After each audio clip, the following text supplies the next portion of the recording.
sports. I want to hear about that. But what Yeah. is it? Because I see this happens in everybody's daily life, and the people self-sabotage. What are some of the things that fall into that? How does that happen? I got a couple different kinds of answers that aren't going to be what you normally expect to hear. Whatever you that's you're the expert. I want to hear from you. Normally, when people consider the answer to that question, they end up thinking about the particular kinds of thoughts we have. What is the thought that I'm hearing that's making me self-sabotage? And there'll be things like, you're not worthy, you can't do it.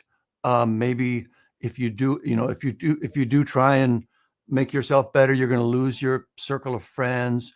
Maybe there's some deeper sort of historical trauma. We look for those kind of things. And I'm not saying those kind of things aren't having an effect. But where my work goes is more of a mechanical approach to that. So here's what I mean by that. It's not necessarily what the thought is that comes up and says, don't do it. You don't need to do it. It's the fact that the thought is there. I'm not standing up very well. Let me try it one more time. If you and I are both in the same situation and something's making me self-sabotage, I'm hearing a thought that's causing me to self-sabotage. It's a different thought than you're hearing. Our own biography, our own story, our own life situation makes each of us hear different arguments that go into that self-sabotage. But at a mechanical level, it's exactly the same. And here's what it is. There's a moment I'm focused on doing this, like say, for example, not having a snack today before lunch, if it's a weight loss sort of focus. That's my intention. I'm going to resist snacks today. And then all of a sudden there's a moment where something comes up. It's a thought. Oh, it's fine. And again, mine will be different than yours, but the mechanics of that thought coming up are the same for both of us.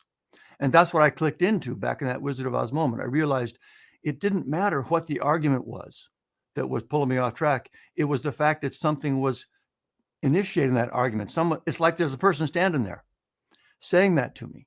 So rather than trying to get all wrapped up in debating with that argument, well, whatever you do, you would counter whatever idea was pulling you off track. Now, when I picture it as actually somebody there, I just say, cut it out. No, we're not going to do that. So the shorter version of the answer to your question, why do we self-sabotage? It's because in the tiny little moments that go by so fast, we hardly even see them. But in those moments, we are getting pulled off track, pulled away from our intention by some sort of argument or resistance or something that happens internally. We are being persuaded by that argument.